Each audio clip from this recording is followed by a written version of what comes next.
La nouvelle a fait le tour de la région. Ils accourent pour voir la dépouille d'un jeune Cachemiri tué le matin même dans une opération antiterroriste de l'armée indienne. C'est un nouveau martyr.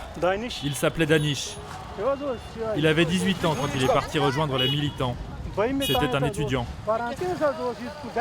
C'était mon voisin. Regarde le nombre de personnes qui viennent à ses funérailles. Il nous a quittés dans les pas de Dieu. Il y a beaucoup d'émotions et d'attachement pour la cause. C'est pour ça que les enfants viennent aussi. Celui qu'ils viennent prier a passé 2 ans dans la résistance, dans les rangs d'un groupe islamiste armé, séparatiste et proche du Pakistan.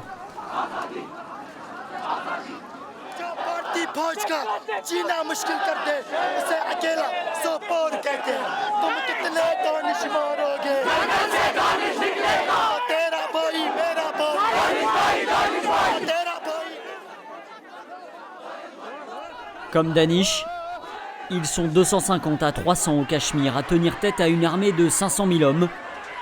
Et l'histoire ne date pas d'hier. C'est la région la plus militarisée du monde. Au cœur de l'Himalaya, le Cachemire est depuis plus de 70 ans le théâtre d'un conflit permanent. Son origine, la partition de l'Inde en 1947, lorsque les Anglais, après 2 siècles de présence, laissent derrière eux une frontière entre l'Inde et le Pakistan et un état princier, le Cachemire, dont le sort est encore flou. Les guerres se suivent entre les 2 voisins qui veulent s'approprier la région. Sa population, en majorité musulmane, est coupée en 2 par une ligne de contrôle. La dispute va prendre une tournure radicale, menée par des groupes séparatistes cachemiris qui réclament l'indépendance ou le rattachement au Pakistan, à coups d'affrontements avec l'armée indienne ou d'attaques suicides. एक बार फिर आपको बता दें, जम्मू कश्मीर के पुलवामा में बड़ा आतंकी हमला हुआ है। आतंकियों ने आईईडी ब्लास्ट के बाद सीआरपीएफ के काफिले पर ताबड़तोड़ फायरिंग की है। Celle du 14 février dernier à Pulwama, dans le sud du Cachemire, est encore dans tous les esprits. Ce jour-là, un jeune Cachemiri de 20 ans écrase son véhicule bourré de 300 kilos d'explosifs contre un bus de l'armée indienne. Bilan plus de 40 morts. Un attentat d'une violence sans précédent et qui a de nouveau conduit l'Inde et le Pakistan au bord d'un nouveau conflit. Son auteur vivait dans ce village tranquille et sans histoire. Son père, cultivateur, est désormais au centre de tous les regards. Mon fils s'appelait Adil. Il nous a quittés un jour de printemps il y a 1 an. Il est parti sur son vélo. Nous pensions qu'il partait faire une balade. 1 mois est passé après sa disparition, jusqu'au jour où une photo de lui a commencé à circuler. Nous avons compris qu'il avait rejoint les rangs des militants. Nous savions quel genre de destin l'attendait. Quand j'y pense, je suis dévasté. Je me demande ce qui a bien pu se passer dans sa tête pour en arriver là. C'est forcément lié à cette manifestation où il avait pris part.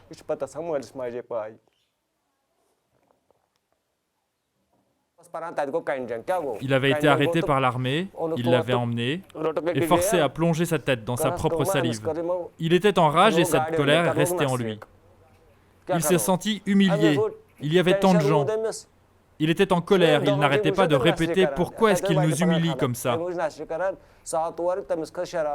Tous les parents ont des rêves pour leurs propres enfants, qu'ils deviendront quelqu'un demain. Nous les éduquons en espérant leur réussite. Donc bien évidemment, ce destin me fend le cœur. Et en même temps, si j'avais vécu ce qu'il a ressenti, je crois que j'aurais préféré moi aussi prendre les armes. Ici, nous mourrons, d'une façon ou d'une autre. Depuis l'arrivée au pouvoir du gouvernement nationaliste hindou, l'armée indienne a intensifié sa répression au Cachemire au nom de la lutte antiterroriste. Et à la veille des élections générales, le pouvoir entend montrer qu'il garde le contrôle. Ce matin, la présence d'un militant a été repérée dans ce village au nord de la région. 1000 soldats ont été déployés. Les habitants sont cloîtrés chez eux.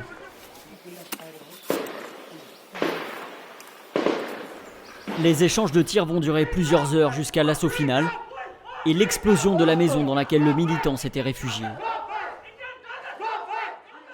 Pour soulager la rage, les jeunes n'auront que des pierres. L'armée indienne y répondra à coups de fusil et de grenades lacrymogènes.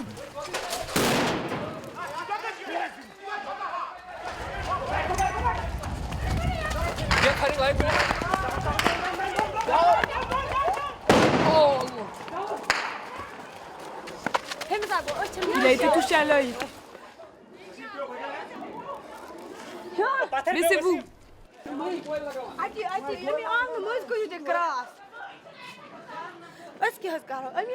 Qu'est-ce que nous pouvons faire?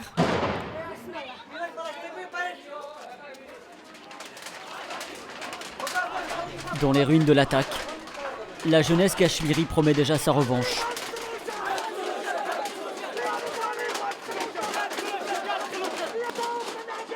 Le souffle de l'explosion a balayé d'autres maisons du village. Certains ont tout perdu.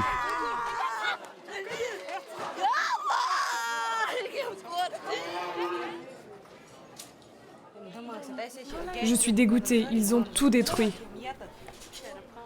C'est ça l'Inde? C'est ça la démocratie? Effrayés par les représailles, aucun des habitants que nous avons sollicités n'a souhaité s'exprimer face à la caméra, excepté cette femme. Pourquoi j'aurais peur de parler? Est-ce que nous, Cachemiris, nous sommes des criminels? Voilà ce que je veux dire à l'Inde. Continuez à nous détruire, à nous brimer. Bientôt, c'est nous qui aurons les armes pour nous défendre. Bientôt, ce seront les femmes qui se joindront à la lutte. Si Dieu le veut, l'indépendance est proche. Nous allons sacrifier bien plus que ça. Azadi, l'indépendance est proche. Si Dieu le veut, elle viendra.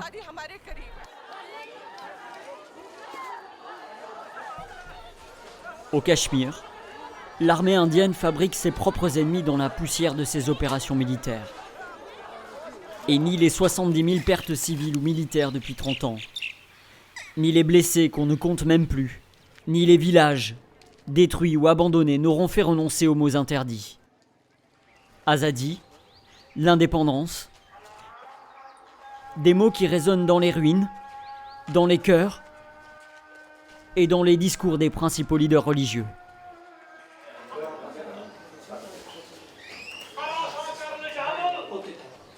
Mirwais Farouk, 46 ans, est le chef des musulmans au Cachemire.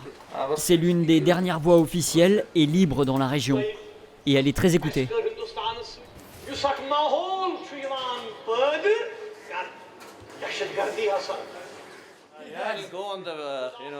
Nous allons poster ça sur les réseaux sociaux. C'est important puisque les médias indiens ne parlent pas de nous. 200 000 fans sur les réseaux sociaux. Un père en prison et un grand-père assassiné pour des positions qui gênent. Mirwais est l'héritier d'un message. Nous ne cherchons pas à soutenir ces garçons qui deviennent des kamikazes. Nous ne voulons pas que nos enfants soient tués de cette façon. Nous voulons qu'ils vivent. Mais ce sont des actes de désespoir. Et la grande question, c'est qu'est-ce qui pousse ces jeunes à rejoindre les rangs des militants armés? Si on regarde leurs histoires personnelles, la plupart ont été arrêtés par la police, par les agences de renseignement. Leurs familles, leurs parents, leurs frères ont été arrêtés. Tout ceci nourrit la colère envers le gouvernement contre cette politique de répression et d'oppression. Nos jeunes veulent brandir des pancartes, crier des slogans, et ça leur est interdit. Vous êtes jetés en prison pour ça. Nos jeunes n'ont plus d'autre alternative que de se tuer et de tuer d'autres avec. Mirwais Farouk est en liberté surveillée. Ses positions lui valent d'être régulièrement assigné à résidence. Vous pouvez me tuer. Et quoi d'autre après? Allez, ouvrez la porte. Vous voulez m'arrêter, c'est ça? Vous pouvez le faire.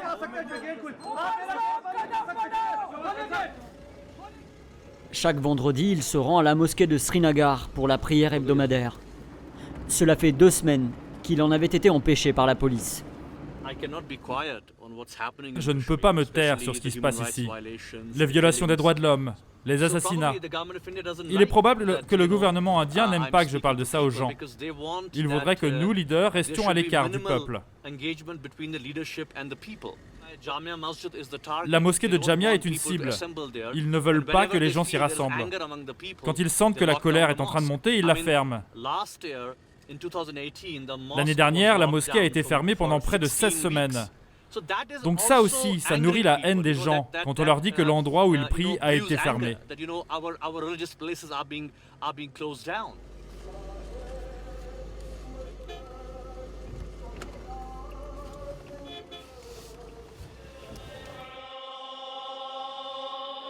Ce jour-là, des centaines de fidèles l'attendent déjà. Ils sont venus prier, mais surtout entendre le discours de Mirwais, qu'il a promis sur le contexte général. Depuis ces dernières années, ils censurent les organisations religieuses. Ils censurent les étudiants, les imams et les responsables politiques.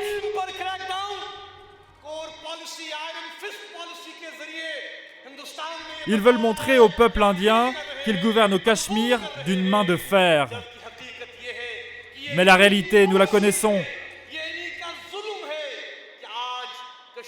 C'est cette oppression qui conduit nos jeunes à sacrifier leur vie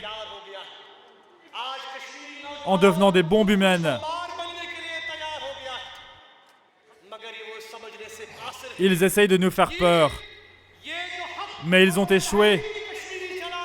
Ils n'ont pas compris que la lutte au Cachemire n'est pas le combat d'un seul homme ou d'un parti, mais celui de tout un peuple, prêt à sacrifier sa vie.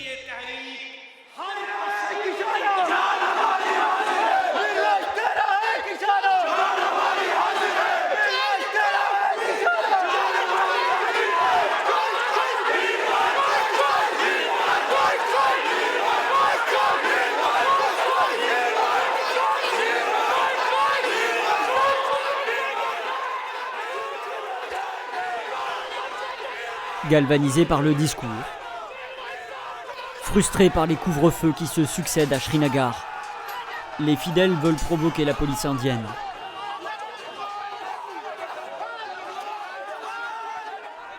Cette fois, elle laissera faire.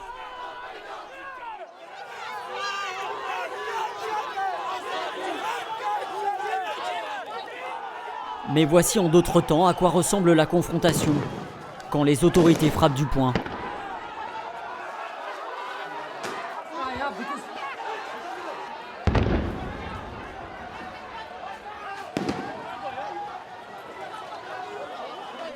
Aran est un habitué des vendredis qui dérapent. Étudiant à la faculté de médecine, il dit avoir été arrêté et maltraité plusieurs fois par la police pour avoir lancé des pierres contre elle. Dans les ruelles adjacentes, Aran veut parler. Et même derrière un masque, certains mots pèsent autant que les jets de pierre.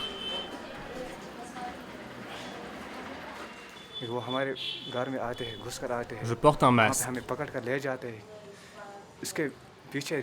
car rien que le fait de parler du Cachemire à des médias étrangers peut m'exposer à des problèmes avec la police. Il y a tant d'oppression. La police arrive, partez! Se cacher derrière un masque et s'abriter dans un endroit sûr. Au Cachemire, la parole libre peut coûter cher. L'interview doit se poursuivre ailleurs, loin des oreilles curieuses. Si je n'ai pas encore fait le choix des armes, c'est parce que je crois encore à nos manifestations pacifiques. Mais en fait, je n'ai pas l'impression que les autorités veulent vraiment trouver une solution.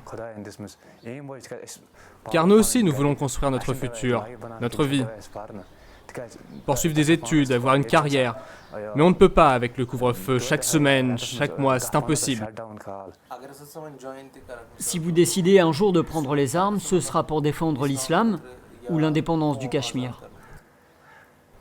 La première chose, c'est de défendre l'islam. L'islam nous enseigne de protéger nos frères, victimes d'atrocités. Il faut faire le djihad face à tant d'injustices. Le deuxième combat, c'est celui de l'indépendance.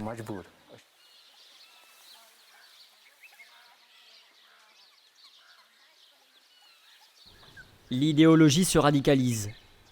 Dans les quartiers, dans les universités, dans les familles, l'Inde cherche à en combattre l'émergence des premiers signes. Dans le sud de la région, l'un des districts les plus touchés par les mouvements de rébellion, la police indienne a créé une cellule constituée d'avocats et de psychologues.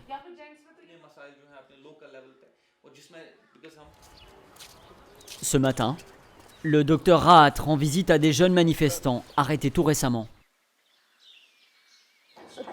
Vous étiez dans les manifestations? Vous avez lancé des pierres? Oui, et ils nous ont attrapés. Vous étiez heureux de lancer des pierres? Oui, ça fait du bien. Dites-moi, connaissez-vous réellement la signification du djihad? Le djihad, ça veut dire lutter contre ses propres désirs. Est-ce que vous avez déjà entendu parler de ce sens-là? Non, madame. Ça ne vous intéresse pas? Ce qui vous attire, c'est de tuer les gens? Oui, c'est ça. Et dites-moi, qu'est-ce qui va se passer si l'Inde nous abandonne? Vous savez combien de pays nous entourent?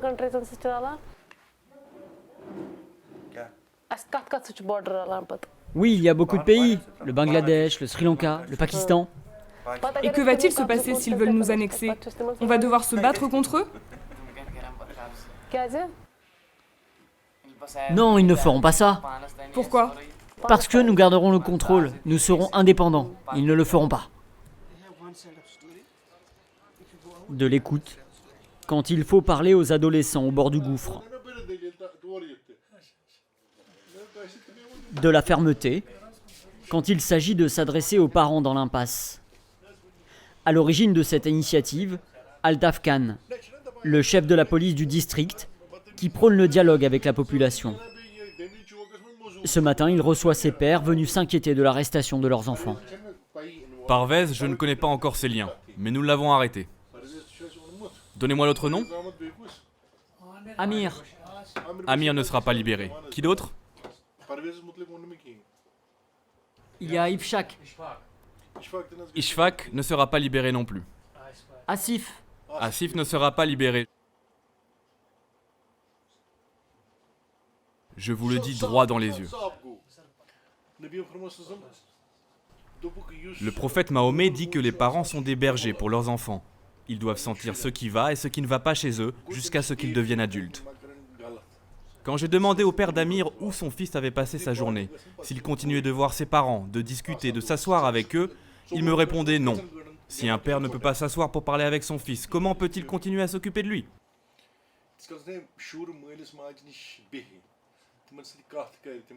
Ces trois garçons ont des liens avec les militants. Ils ne seront pas libérés. Nous sommes dans les phases d'interrogatoire. Nous n'avons battu personne. Ishfaq a été maltraité, mais c'était à Srinagar. Nous l'avons emmené voir un docteur et il va bien. Le dernier que nous avons relâché avait passé 3 mois en prison. Et dites-moi, qu'a-t-il fait après? Le voilà de nouveau derrière les barreaux. Voilà le résultat.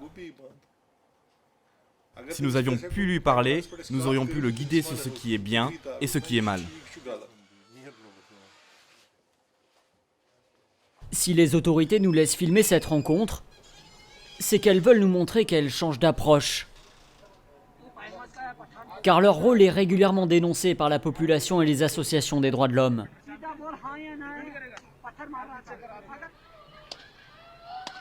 Arrestation brutale, intimidation, disparition inexpliquée. Une loi indienne des années 90 reconnaît des droits élargis à l'armée et la police dans les zones troubles telles qu'au Jammu et Cachemire. Elle leur accorde aussi l'impunité totale. Aucune des plaintes civiles déposées contre des abus n'ont été traitées par la justice. C'est ce que dénonce Parvina. Son fils a lui-même été arrêté par les autorités il y a 30 ans. Elle n'a plus aucune nouvelle depuis.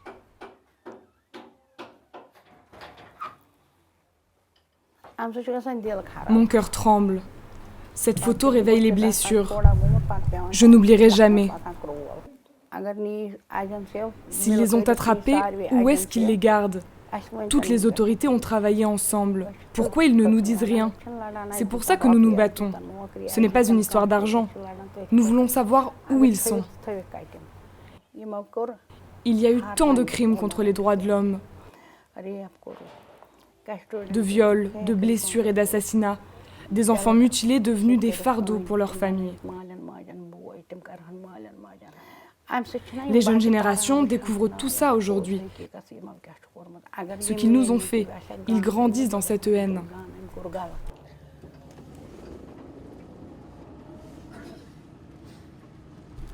Nous avons quitté le bureau.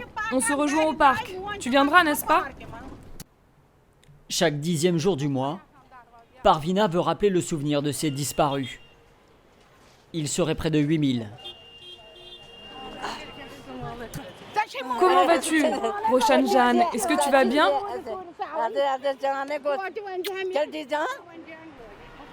Autour d'elle, des femmes sans fils comme elle, des femmes sans mari, des enfants sans père, et qui partagent les mêmes blessures.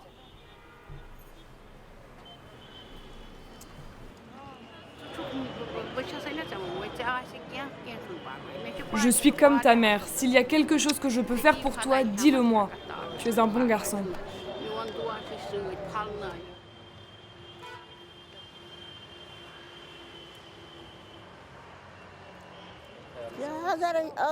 S'il est vivant, il va revenir un jour. Dieu seul le sait. Tous les matins, je prie pour qu'il soit en vie. Où qu'il soit, j'espère que Dieu le protège et le guide. Et s'il est mort, je lui demande son pardon. Ma plainte a été déposée en 1997. C'était parmi les premières. S'il y avait eu un jugement, ça aurait pu donner de l'espoir aux autres qui ont suivi. Mais rien n'a bougé depuis 30 ans. Ils présentent nos témoignages comme des mensonges et fabriquent leur propre vérité. Pour faire éclater la vérité, pour que les crimes soient un jour punis, Parvina et ses amis s'assoient en silence, et c'est tout ce que les autorités veulent bien tolérer.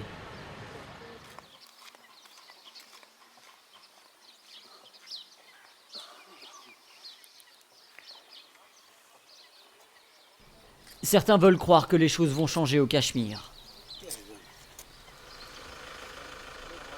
Un changement qui passera par les urnes. Wahid Parra en est encore convaincu. Tout jeune porte-parole du PDP, un parti politique proche du gouvernement actuel, Wahid prône la voie du compromis. Un mot rare au Cachemire, et toujours prononcé sous bonne garde. Ce jour-là, il vient s'adresser à des jeunes du district d'Anantnag. 60% de la population cachemiri a moins de 30 ans. L'enjeu est crucial. Nous avons annoncé plusieurs propositions de mesures pour aider les jeunes, pour favoriser les mariages notamment. Mais vous savez quel est le grand problème dont le monde entier parle en ce moment? C'est l'attaque suicide d'un jeune cachemiri de 20 ans. Et comment il a pu amener l'Inde et le Pakistan au bord d'une guerre nucléaire? Questionner, débattre, convaincre. Loin des armes, la démocratie veut exister au Cachemire, même s'il faut parfois s'éloigner de la foule pour en exercer pleinement le droit. Je pense que beaucoup de gens aspirent à l'indépendance. C'est toute l'histoire de ce conflit. Mais des gens comme nous qui sommes pleinement investis dans le processus démocratique, nous voyons d'autres solutions tout en respectant la souveraineté de l'Inde. Il doit y avoir plus de place pour la démocratie et pour notre identité. Il faut reconnaître l'émergence d'un nationalisme au Cachemire. Nous sommes pour l'intégration, mais pas au prix d'une assimilation de notre propre culture. Au Cachemire, seulement 2% des électeurs se sont rendus aux dernières élections législatives. Dans la plus grande démocratie du monde, la voix des urnes se perd quelque part, au pied des montagnes de l'Himalaya.